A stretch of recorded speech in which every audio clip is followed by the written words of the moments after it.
যেদিকে বসে আছে আল্লাহ রাসূল ডাক দিলেন কি বলে ইয়া গোলাম ও ছেলে ও বালক এই লড়কা ইয়া গোলাম আল্লাহু আল্লামুকা বিকালিমাতিন ইয়ানফাউকাল্লাহু বিহিন্না ও ছেলে আমি তোমাকে কিছু এমন ভালো কথা শিখিয়ে দিব যাতে তোমার উপকার হবে মানতে গেলে তোমার লাভ হবে আব্দুল্লাহ বিন আব্বাস বলেন কুলতু বালা ইয়া রাসূলুল্লাহ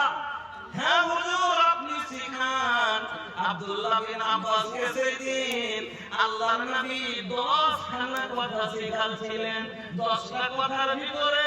সবটি বলবো না মাত্র একটা কথা আপনাকে বলি ওর ভিতরে একটা কথা ছিল ওয়ালাম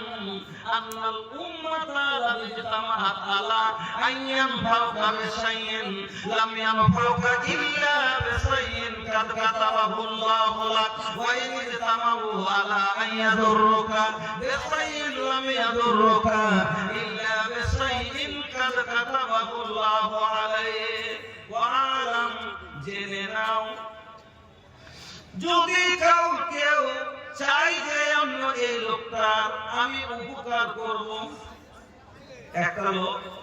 মানে চাইছে যে আমি আব্দুল শুকুর মুলকি সাহেবকে বড় লোক বানাবো এবার ওই একাই আলোচনা বলছে একাই তো দূরের কথা গোটা দেশের লোককে দুনিয়ার লোককে যদি একটি করে নিয়ে বড় লোক বানাতে চায় উন্নতি করতে চায় লাভ করতে চায়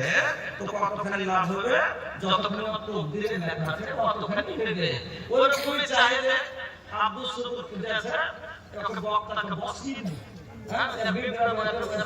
যে সব শেষ করে দেব তাহলে রাসূল বলেন যে শুনো ওয়াইদি তামাও আলা আইয়াতুকা বিশাইইন শুনো একাই তো দূরের কথা সারা পৃথিবীর মানুষকে একজোট করে দিয়ে চাইলে লোকটা আমি কি করব বিড়ার করব কতটাই ক্ষতি হবে যতটা তকদিরে লেখা আছে বন্ধুরা আমার তো তকদিরে লেখা আপনারা ফোন দিবেন না তবে আমরা ধৈর্য রাখতে পারি না আমরা আল্লাহকে গালি দিয়ে দিই অনেক সময় শিরক পর্যন্ত করে দিই যেমন আল্লাহ ওয়াসু দিয়েছে কোন মহিলাকে আল্লাহ ওয়াসু দিয়েছে বাচ্চা দেয়নি এমনি সন্তান করে আল্লাহ পরীক্ষাতে ফেলে দিয়েছে এবার বাচ্চা নিবে লেগে তখন ওইখানে ওখানে দৌড়িয়ে বেড়েছে ডাক্তার দেখালে বললো না এবার ওঝা আর গুনি औलाद मांगती है पीरनिया पीर से पीरों को मनाती है ये खुरमा खीर से औलाद मांगती है पीरनिया पीर से पीरों को मनाती है ये खुरमा खीर से बोल रहे हम लोग पीर मानी ने उड़ीसा कोई पैसा कैसे के सुनो কইছে যে আগে অনলাইন ব্র্যান্ড এসে কইছে আগে বহুটা কিছু ছেলে পিলা মাই দিন আগে আপনি থেকে কিছু না রে বনি নাই কইছে কেন ডাক্তার দেখাইছে কইছে বাপ আল্লাহ তুমি ডাক্তার না দেখাইলে না তো আগে কোন ডাক্তার দেখাইছে কোন ডাক্তার কইছে না কোন হাদিস শেষ করে নে ও তো কইছে কি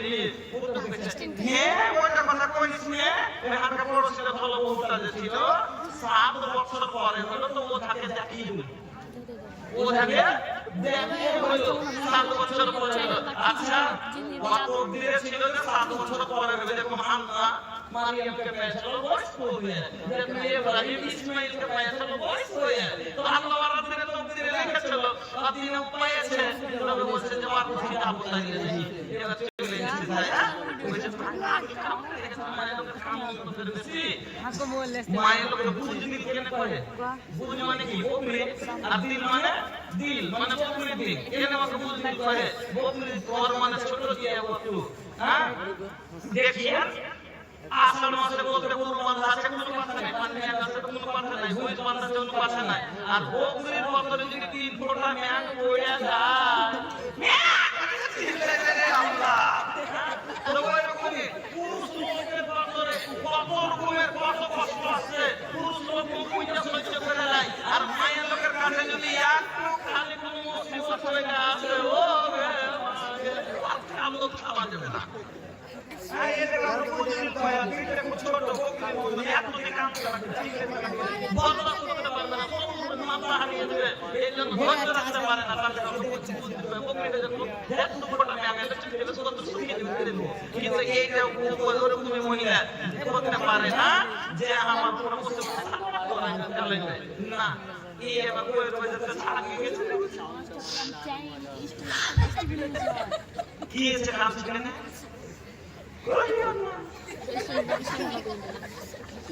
বেট এটা বেট গেলেছি বেট গেলেছি কত ছোট কপাল না বেট ছোট কপাল ভাই যে করে তুমি দেখো তুমি চুলিয়েছি নাকি যে তোমার কাছে দেখে কত ভালো ছেলে তো তুমি একটু দেখো ভাই এবার তুমি কাঁদো না তিনটা লম্বা করে হাত টাইনে দিয়ে টাইনে যেতে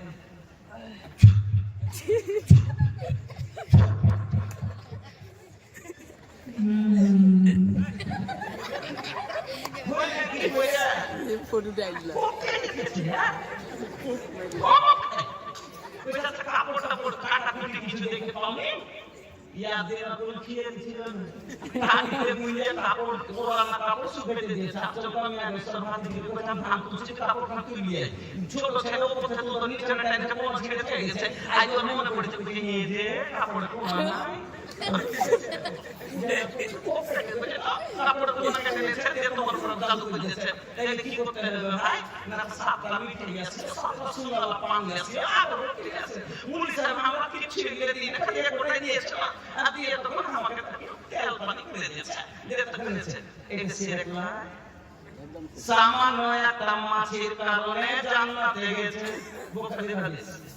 আর সামান্য একটা মাছের কারণে জাহান্নামে চলে গেছে হাদিসটা কি একটা জায়গাতে প্রাচীন কালের ঘটনা নবীজি বললেন যে একটা জায়গাতে গায়ের মুসলিমের আবাদি রাস্তার ধারে তাদের বলবালা একটা তাদের ইবাদতখানা আছে ওই ইবাদতখানাতে আর রাস্তার এবার পাশে অনেক জায়গা থাকে না মানে মন্দির কালিসা গির্জা থাকে না রোডে পড়তে তো ওই রকম একটা রাস্তা ছিল আর ওই রাস্তা দিয়ে যত মানুষকে যাবে ওখানকার নিয়ম হলো যে ওই দেবীর নামে কিছু চড়াও দিতেই হবে এবার দুটো মুসলমান আল্লাহওয়ালা ওখানে চলে আসছে আল্লাহ রাসূল বলেন যে দুটো লোক চলে আসছে এবার যখন ওখানে এসে তখন দুজনকে ধরে নিয়েছে জালিমরা ধরে নিয়ে বলছে কারিব কিছু দাও কারিব কিছু চড়াও আগা দিকে কিছু পেশ করো কিছু দেবীর আগা দিকে দাও বলতে একজন বলছে কি দিব আমার কাছে কিছু নাই আর একজন বলছে না আমি দিব না বলে শোনো যদি দাও তাহলে ছাড়বো না হলে কাতল করে দিব যদি একজন প্রাণের ভয়ে নিজেকে বাঁচাবো মনে করে বলে কি দিব বলে একটা মাছি যদি হয় সেটাই তুমি মেরে দাও ওটাই তোমার জন্য নিয়ত করলে হয়ে যাবে এবারে একটা মাছি ধরে ওই মূর্তির আগা দিকে মাথাটাকে টিপে দিল ফাকালে সাবিলাহু তার রাস্তা ছেড়ে দিল সে বাড়ি চলে গেল জান বাঁচিয়ে নিলে আর আরেকজন সাথে ছিল আল্লাহওয়ালা তাকে বলছে কারিব তুমি কিছু দাও এবার তুমি দাও বলছে না না না আমি দিব না কেন দিবে না বলে কুল ইন্না সালাতি ওয়া নুসুকি ওয়া মাহইয়ায়া ওয়া মামাতি লিল্লাহি রাব্বিল আলামিন আমার নামাজ আমার রোজা আমার ইবাদত আমার বন্দেগী আমার পূজা পাঠ আমার নাজর নিয়াত আমার কুরবানি সব হবে আল্লাহর জন্য আল্লাহ ছাড়া আমি কাউরে আগা দিকে দেব না আল্লাহ বলেন বান্দারে আল্লাহ রুহুহা ওয়ালা দিমাউহা ওয়ালাকিন ইয়ানালুহু তাকওয়া মিনকুম ওরে বান্দা আমি রক্ত দেখতে চাই না, মাংস দেখতে চাই না, কয় কুইন্টাল গোস্ত হবে সেটা দেখতে চাই না, কয় জিব্বার কতখানি রক্ত হবে সেটাও দেখতে চাই না। আমি চাই তোর ঈমান কুলুব দেখতে। ওই লোকটার ভিতরে আল্লাহর ভয় হলো না, মাছি মেরে জান বাঁচিয়ে নিল। আর এই লোকটা না যাওয়ার কারণে লোকটাকে কাতাল করে দিল। নবী বলছেন দাখালাল জান্নাহ, এই লোকটা চলে গেল জান্নাতে, আর ওই জীবন বাঁচিয়ে বেরিয়ে গেল, ওই লোকটা চলে গেল জাহান্নামে। মা বোনের কাছ থেকে